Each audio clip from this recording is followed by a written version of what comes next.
Assalomu alaykum qadrli ko'ruvchi do'stlar. Bayqash programmamizning bugungi sonini yoqtirib ko'rishingizni umid qilamiz. Xo'sh, undaqda diqqatinglar programmamizning bugungi sonida bo'lsin. Mamlakatlik 13-navbatlik qishliq tanargat musobaqasining avtonom rayonimizda dog'dug'liq o'tkazilishi har millat xalqini cheksiz iftixorlantirdi. Bo'libmi bu qatimqi tanargat musobaqasida Xotan atlisining medallarni osadigan lintiga talinishi, an'anaviy qo'l hunarmandchilik bo'yimi bo'lgan atlasni jahon ahli oldida qayta julalantirdi. Xotan shahrining Jiyayesi atlas makoni deb nom olgan. Jiyayesidagi atlas to'qish boshlamchi korxonalarining biri bo'lgan Xinjiang O'shmas Yipak atlaschilik cheklik shirkati bu qatimqi 2016-yillik mamlakatlik 13-navbatlik qishliq tanargat musobaqasining medallarini osadigan atlas linti ishlab chiqarish salohiyatiga erishganligidan iftixorlandi. Bu qatim biz qishliq tanargat musobaqasiningki maslahat yordamlashuvchi o'rin, hamkorlashuvchi o'rin hamda shu qut belgisini ishlash sharpiga erishdik. Qishliq tanargat yig'iniga shu musobaqasiga shu qut belgisini ishlash, ashiyada atlaslarimizni setish huquqiga erishganligimiz bu bizning emas, viloyatimizga butun Xinjiangdagi har millat xalqiningki bir cho'ng ishi. Bu orqali biz shu qo'l hunarmandchiligimizni Jungo'ga, shu xalqaro yuzlantirishda nihoyat zo'r ahamiyat va deb qarayman. Bu shirkat bo'ltir yil oxiridan boshlab medal lentisining loyihasini yuqorining talab o'lchamlari bo'yicha bekitib ishlab chiqaradigan lentining sifatiga va o'lchamiga to'liq kafolat qilish uchun maxsus ustularni tashkillab, lenti ishlab chiqaradigan atlasning bo'yash, to'qish qatorliq barliq ish halqalariga alohida talab qo'ydi. Bunun erişkenlikin yazılık partikom, yazılık halk hükümeti bu hizmet yüksek ehemmiyet verip biz şu atlasın süpetiga alayda ehemmiyet verdik. Sap ipekten işlep süpet cihette bek güç çıkardık. Bunun şu yukarının talebiga asasen şu kut belgesi işlep çıkış cihette bunu atlasın tagligiga kızıl rangını işlettik. Qağanға şu talab bo'yicha 5 xil rang, ya'ni qizil, sariq, yeshil, oq qatorliq 5 xil rang ishlatdik. Taraqqiyot yig'ini maydonida shu bizningki atlas, to'ppa, galastuk, sharpa qatorliq buyumlarni xotir buyum qatorida setish huquqiga ega bo'ldik. Vaqt qiz, o'lcham yuqori. Talab qattiq. Mana mushundaq sharoitda Uyg'ur qo'l hunarvan ustalarining tirishchanligi bilan Xotan atlasida ishlab chiqarilgan medal lentisi ro'yobga chiqdi. Abnurayliq partikom, Abnurayliq hukumat shu qishliq tanargat yig'inida Xinjiang ilminitini gavdalantirishni asos qilib, oltin, kumush, mis medallarga shu atlasning osqusqa atlasni ishlatishni o'ylashgan. Nafis ham ko'rkam ishlangan bu lentalar tanargat musobaqasi boshlanish harfisida bu qatimqi tanargat musobaqasi tashkiliga vaqtida topshirilib, ularning yuqori bahosiga erishdi. Bu lentadan hamda tashkil hay'atningki talabiga asosan 1300 dona to'qib chiqildi. Endi atlasningki rangima asosan cho'ng jihatdan olimpik ro'yiga olimpikning bir belgisiga mayillashtirish uchun biz buningda asosliq 5 xil rangni asos qilib turib ishlab chiqardik. Xotan atlisining mamlakatlik tanargat musobaqalarida o'rin elishi Xotan xalqining emas, balki avtonom rayonimizdagi har millat xalqining shon shuhrati. An'anaviy qo'l hunari san'ati bo'lgan Xotan atlisi asrlar jarayonida avlodma-avlod davomlashib, kun seri julalanmoqda. Bugungi kunda Xotan shahri atrofi yezlarida, shundaqla Lo'b noyisi yezlarida atlaschilik korxonalari paydan-pay ko'payib, muntazamlashgan va ko'lamlashga qarab yuzlangan. Amaliyotda bu korxonalarning hammasi an'anaviy qo'l hunarvanchilik bo'lgan atlas to'qish texnikasiga varislik qilib, uni avlodma-avlod davomlashtirib, bugunga yetkazgan tuhfakorlardir. Hesaplab ko'rib bakışımsa, ben 7. avlod varasi ekanmi bu aslachilikdan. Bizning ota-bobolarimizdan tortib hammasi shu aslachiliklar shug'ullanib kelgan. Biz hamda 7. avlod varasi bo'lgandan keyin bizniki qanimizga sig'inib ketgandan keyin aslasga bo'lgan muhabbatimiz aytib kuchli bunga. Biz shunga shu jabba tasaqmi, nima qilsak tirishib hozirgi baxtli turmushga aslas orqali erishdik biz hozir. Ota-bobolarim burun boshlab shu atlaschilik kasbi bilan shug'ullanib kelayotgan bo'lg'achqa, men biz mush kasbni tashlamay, qattiqinib ishlab turibmiz. Men hozir 4. avlod bo'lib yetishib turibdim atlaschilikda.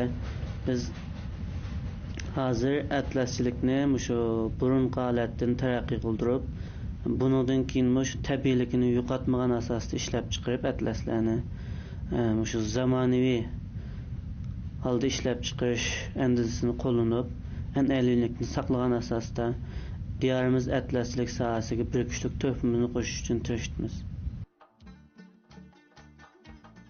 Yipek yo'lining o'rta va janubiy liniyasiga joylashgan Tarim daryosi va Sharqi Shinjang rayonida yashagan qadimgi ajdodlarimiz qadimgi davrlardan boshlabla Yipek molla so'dsi bilan shug'ullanib qolmay, balki yana pili ujmichilik va yipakchilik bilan shug'ullanib, shoyi, yipak, chakman qatorliq har xil sidam yipak ranglar va bo'yalma rangdor yo'lliq, gullik ranglarni ishlab chiqargan.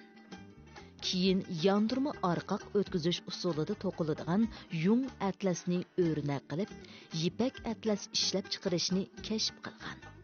Hamda bu texnikani avlodma-avlod davomlashtirib kelgan.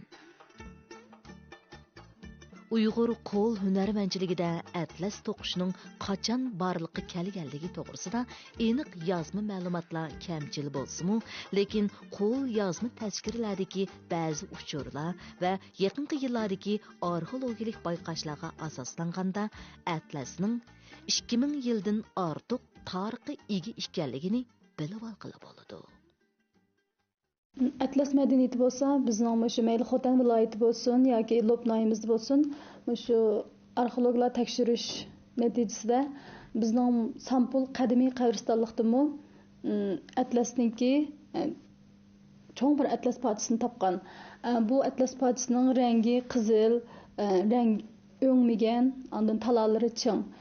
Buningdan ko'rib olishga bo'ldi, bizning atlas Uyg'ur atlas madaniyatimiz uzun yillardan buyon bizgacha davomlashib kelgan.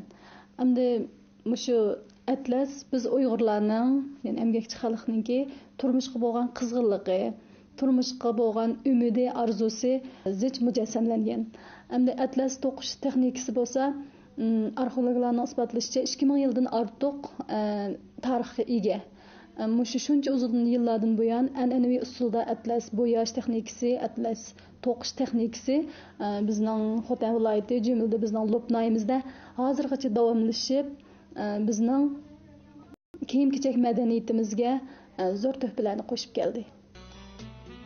Atlas to'qimuchiligi borliqqa kelgandan buyon oddiylikdan murakkabligi o'chdak uzoq muddatlik tarixiy taraqqiyot jarayonini besib o'tgan. Eng dastlabda atlasni 2 tepkilik do'konda to'qish borliqqa kelgan. Keyincha taraqqiy qilib 8 tepkida to'qish borliqqa kelgan. Ajdodlarimiz kashf qilgan an'anaviy usuldagi atlas to'qish mashinasi, ya'ni do'kon, tepki, moka, gula, tiq, davan, tögü qatarlıq üskünlərdən tərkib tapqan olub, bir adam bir gündə 4 metr ətrafıda atlas to'quqli bo'ladi. O davrlarda texnika oddiy edi. Ish unumi nihoyatda to'van edi. Burun abdi bu aslaschilikni qo'lda qo'ydik, hatto bu do'konlarimiz do'kon deb qo'ymas, endi bu aslasni qo'ygan dastigam deb qo'ymas. Bu shuni ba'zi bu shu layda itib qilgan ishlar bor, ba'zi uruqalab o'tirib ashuni chekishib qilgan ishlar bor. Biz hozir taraqqiy qilib, endi bu shu bag'asi taraqqiy qilib mashina ishib hozir. Burunda aslasniki rang va gul nusxalarimiz oddiy.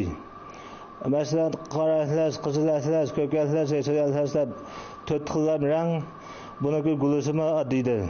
Hozir gul nusxa jihatdan gul nusxasi 50-60 xilga yetdi. Buniki rang nusxalari 200 xildan oshib ketdi.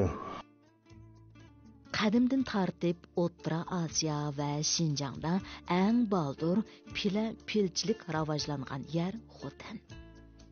Yipak bo'lsa, tabiiy talalar ichida eng sifatli tala bo'lib, siftiligi, rang elishi, rang tutish iqtidorining yuqoriligi, ko'rkamligi, shundaqla chidamchanligi bilan xalqning turmush iste'molida e'tiborlanib kelgan. Odatda atlas to'qish jarayoni bir qadar murakkab bo'lgan bosqichlarni besib o'tadi. Atlas to'qish g'o'zakdan yip chiqarish, yip yuguritish, jazg'an tartib gul loyilash, gul o'rnini bo'g'ib 2 kun suvda tindirish, bo'yash, to'qish qatorliq 20 necha bosqichda tamomlanadi. Bu ish halqalarining birisiga sal qaralsala, atlasning sifatiga bevosita ta'sir ko'rsatadi. Odatda atlasga ishlatiladigan rang 10 xil atrofda bo'lib, mushu ranglarni tangshab 100 xildan ortiq rang hosil qilinadi. Atlas to'qish texnikasi ishlatgan materialni va bo'yash texnikasining o'xshamasligiga qarab bir qancha cho'ng turlarga bo'linadi. Atlaslar mushu to'qilish texnikasi ishlatgan material va bo'yash texnikasiga asoslanib atlas, shoyi, baqasam degan turlarga, ya'ni tabiiy atlas, sop atlas va aralashma atlas qatorliq turlarga bo'linadi.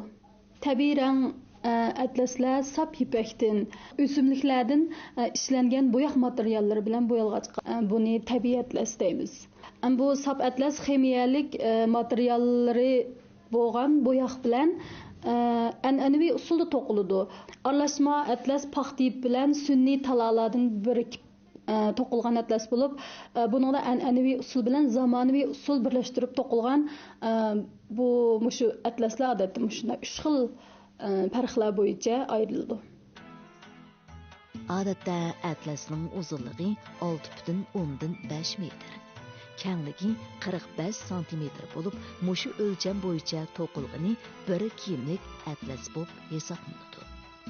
Ajdodlarimiz atlasni bo'yash va berilgan rang alohidligiga asosan uni yana bir qancha turga ayirgan. Mushu 2007-yili atlas bo'yash texnikasi yana davlat darajali qo'g'dash turiga kirgizildi. Chunki mushu atlas bo'yash texnikasi bo'lsa, bizning ajdodlarimizdan bizga hozirgacha davomlashib kelayotgan eng qadimiy, eng an'anaviy bir usul. Endi masalan mushu yeshil rangni degan vaqtimizda yangi qasriqdan yeshil rangni ayirib olib, yipak, sap yipak, ya'ni pilg'uzdan qilingan yipak yipni mushu yangi qasriq orqali biz yeshil rangga, qizg'ush rangni biz yana mushu yipak yipni yulg'unning chechikidan ayrilingan rang orqali bo'yab, mushu rangni shu o'z holati bo'yicha shu rangni chiqarib olib, ondan bo'yab eng tabiiy, eng esil, eng sap atlaslarni to'qib chiqaramiz. Uzoq zamonlardan buyon atlas yuzida har xil ranglarni vosita qilib ifodalangan xilma-xil nusxalar, ya'ni tabiat jismlari, tabiat hojizlari, o'simliklar va geometriyalik shakllarni o'rnak obyekt qilish asosida barliq keltirgan gul naqshlari muayyan ishki mazmunga ega. Buningga Uyg'ur xalqining tabiat qarashi, turmush qarashi, urf odatlari qatorliq belgilik hissiyot va yuksak badiiy san'at alohidaliklari mujassamlangan. Ko'p yillardan buyon avlodma-avlod davomlashib kelayotgan atlas to'qish texnikasi Xotan diyoridagi an'anaviy qo'l hunari san'atining yorqin nuqtasiga aylandi. Jumladan, Lob nahiyasi yaqinqi yillardan buyon oilaviy atlas korxonalarini siyosat, mablag', texnika qatorliq jihatlarda yo'lash salmig'ini o'zliksiz zo'raytib, bir turkum ko'lamlashgan, munsimlashgan atlas korxonalarini tez taraqqiy qildirib, dehqonlarning qo'shimcha kirimini ko'paytirish bilan birga yana atlaschilikning davom etishiga kapolat qilish uchun yangidan atlas to'qish texnika mohirlarini tarbiyalashga kuch sarf qilib, atlaschilikning taraqqiyotiga puxta asos soldi. Bizning Lopnayimizda 7000dan ortiq atlas to'qish nuqtasi bor. Hamda bu Xotang viloyatiga nisbatan Yurunqash bozori yezisi, Lopnayisiga nisbatan shu Buya yezisi, Charbaq yezisi asosli atlas to'qish markazlashgan o'rinlar hisoblanadi. Biz shu yuqoridagi qo'llash siyosati va tur mablag'idan foydalanib, shu 7000 oilaning ichida 27 oilada maxsus shu atlas to'qish texnikasini o'rganadigan izbosarlarni tarbiyaligidek sharoit hozirladik. Davrning taraqqiy qilishiga ergishib, atlaschilik kasbi zamonaviylashga qarab yuzlandi. Atlas to'qish va bo'yash texnikasidagi yangilanishlar turkusida atlasning rang turlari ko'paydi. Atlas sifatidami tadrijiy o'zgarishlar borliqqa kelishga boshladi. Bugungi kunda ajdodlarimizdan miros qolgan jipak to'qilmalarning gul toji hisoblanib kelayotgan atlas, gul nusxa, rang turlarining ko'pligi, bo'yoqchilik texnikasining o'zgachiligi, an'anaviy hunar san'at alohidaliklari bilan Uyg'ur an'anaviy qo'l hunarmandchiligining namoyandasi bo'lib kelmoqda. An'anaviy miros atlaschilikni zamonga loyiqlashtirib taraqqiy qildirish davrining talabi. Bu an'anaviy to'qimachilik texnikasiga varislik qilish, shundaqla uni qo'g'dash bizning majburiyatimiz. Ajdodlarimizdan miros qilib, avlodma-avlod davomlashib kelayotgan an'anaviy atlas to'qish texnikasi, shundaqla ko'rkam, nafis atlas buyumlari Uyg'urlarning kiyim-kechak madaniyatini tadqiq qilish va uni jahonga to'nitishdagi qimmatlik mirosdir. Qadrli ko'ruvchi do'stlar, bayqash programmamizning bugungi soni mushada oxirlashdi. Ko'ngil qo'yib ko'rganingizga rahmat. Kelar soni ko'rishaylik. Xayr xo'sh.